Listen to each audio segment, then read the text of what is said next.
நீங்க Instagram தொறந்தீங்கன்னா, இவன் ஒரு அரக்கன், இவன் ஒரு அசுரன், 20 வருஷத்துக்கு முன்னாடி இவன எப்படி உருவாக்குனாங்க தெரியுமா? என்னடா இது? எதுக்குடா இவங்க இவ்வளோ பில்டப் குடுக்குறாங்க? என்ன பார்த்தீங்கன்னா, ஏதோ ஒரு பைக் இல்ல ஏதோ ஒரு காரா இருக்கும். அந்த மாரி அவங்களுக்கு புடிச்ச பைக், புடிச்ச கார் வச்சு வீடியோ போடுறதெல்லாம் யாருமே தப்பு சொல்ல போறது கிடையாது. இதுல எங்க பிரச்சனை ஆகும்னு பார்த்தீங்கன்னா, அந்த மாரி கன்டென்ட் கிரியேட்டர்ஸ ஃபாலோ பண்ற 15லிருந்து 18 வயசு ஆகுற சின்ன சின்ன பசங்க. அவங்க கிட்ட லைசென்ஸ் கூட இருக்காது. பட் ஆனா அவங்களுக்கு பைக், கார் ரொம்ப புடிச்சிருக்கும். இவங்க இந்த மாரி குளோரிஃபை பண்றதால, இந்த மாரி இருக்க சின்ன சின்ன பசங்கள்லாம் மனித வெடிகுண்டா மாறுவாங்க. உங்களுக்கு நம்பிக்கை இல்லன்னா, அடிக்கடி சண்டை நடக்கும். என்னன்னு பார்த்தீங்கன்னா, இந்த பைக் பெருசா, அந்த பைக் பெருசா? என் பைக் இவ்வளோ டாப் ஸ்பீட் போகுது, அதனால இதுதான் பெருசு. இல்ல என் பைக் தான் வந்து பெருசு. அந்த மாதிரி அடிச்சுக்கிற வீடியோஸ் கமெண்ட்ஸ்ல எடுத்து பார்த்தீங்கன்னு வச்சுக்கோங்களேன், எல்லாமே சின்ன சின்ன பசங்க. இவங்க வந்து இந்த பைக்கை சப்போர்ட் பண்ணுவாங்க, அவங்க வந்து அந்த பைக்கை சப்போர்ட் பண்ணுவாங்க. மாறி மாறி மாறி மாறி சண்டை போட்டுக்கிட்டே இருப்பாங்க. ஆனா ஒரு விஷயம் நீங்க நோட் பண்ணி பாருங்களேன், இவங்க சொல்ற லிஸ்ட்ல எதுவுமே ஒரு சூப்பர் பைக்கோ இல்ல ரொம்ப பெரிய காரோ இருக்காது. ஒரு 150cc, 200cc, 400cc இந்த மாதிரி ஒரு கேட்டகரி பைக்ஸ் தான் வச்சு இவங்க அடிச்சுப்பாங்க. இதனால அந்த கிரியேட்டருக்கு பிரச்சனை ஆக போறதில்ல, அவருக்கு நல்ல ரீச் கிடைக்கும். அந்த பசங்களுக்கு எந்த பிரச்சனை ஆக போறதில்ல. கமெண்ட்ல மாறி மாறி அடிச்சுக்கிட்டு அவங்க ஜாலியா இருப்பாங்க.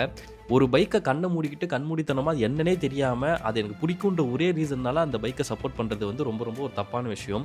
எப்பவுமே இந்த மாதிரி ஆட்டோமொபைல்ஸ் இருக்க இன்ஜினியரிங்கை நீங்கள் வந்து பார்க்கணும். உள்ளே என்னென்ன யூஸ் பண்ணியிருக்காங்க, உள்ளே எப்படி இருக்குது, என்ன டிசைன் பண்ணியிருக்காங்க, என்னென்ன புதுசாக இனோவேட்டிவாக பண்ணியிருக்காங்கன்றதை பார்க்கணும். இப்போ ஹோண்டாலாம் பார்த்தீங்கன்னா கிளச் இருக்குது அண்ட் டிசிடி கியர் பாக்ஸ் வந்து இருக்குது பைக்கில். ஒரு பைக்கும் ஒரு பர்பஸ்க்காக மேக் பண்ணுறாங்க. ஸோ இந்த பைக் வந்து நீங்கள் டாப் ஸ்பீட் பண்ணணும், அந்த பைக் வந்து எனக்கு குவிக் ஆக்சிலேட் ஆகணும்னு சொல்லிட்டு நீங்கள் எதிர்பார்க்க முடியாது. ஒன்றுக்கும் ஒரு யூஸ் கேஸ் இருக்குது. அந்த யூஸ் கேஸ்க்கு ஏற்ற மாதிரி தான் பைக் இருக்கும். அதுக்கேற்ற மாதிரி தான் நீங்களும் பைக் வந்து வாங்கணும். ஸோ இனிமேல் க்ளோரிஃபை பண்ணாமல் இன்ஜினியரிங் பற்றி தெரிஞ்சுக்க ஆரம்பிங்க. Thank you guys.